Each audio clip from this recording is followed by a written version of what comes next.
Howdy folks, just wanted to show you how to put together some Kiwitech fence stakes. These are the best stakes that money can buy.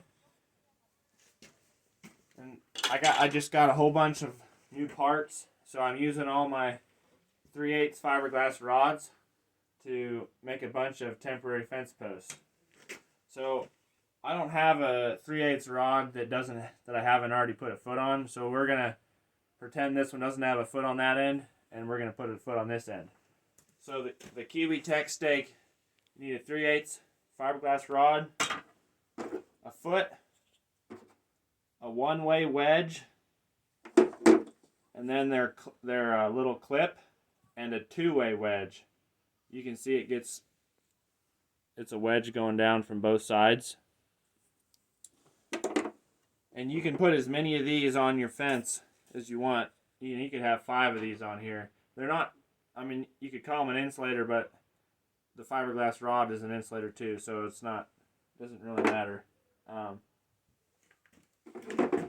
Anyway, so when you go to put it together, you're gonna get your 3/8 rod. You're gonna slide the foot on here, go about that far.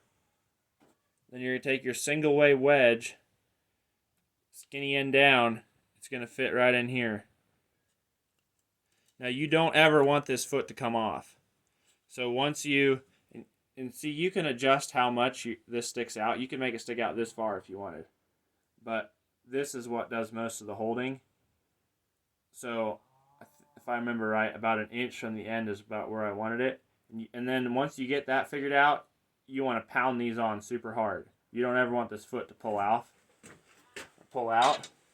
So then you'll stick it, and I've just been using this vise. You'll stick it in here to where the wedge is sitting on the vise and the rod goes between. And then you'll just beat on this right here, and you can whack it pretty hard until that wedge, I'll show you on this one, until that wedge peeks out of the top here. You can see the end of the wedge came out from the top of this a little bit. And that's what it'll look like. Now I wish this one was sticking out a little bit further. More like, let's see, more like that. I like how this post looks. Anyway.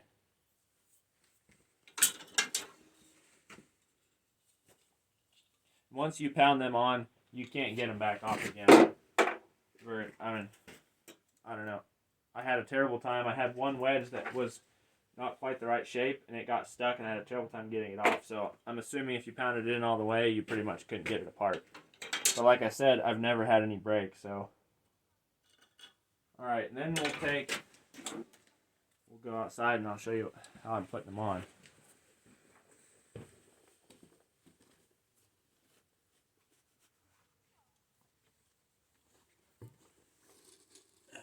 Got a whole pile of them there that I put together. The easiest way to do is to stick them in the ground. You're going to want to be on the other side.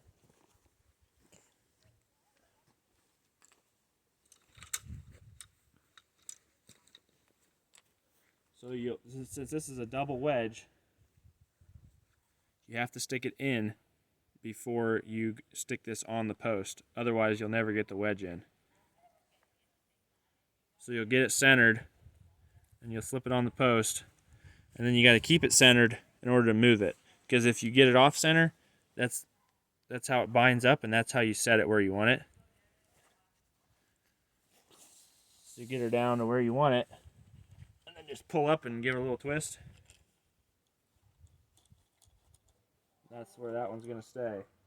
And if I want to move it, I can twist it and push down and move it around. Tighten it up again. I'll do another one. Get the wedge centered. If it's not going easy, you're doing something wrong. There we go. So for cows,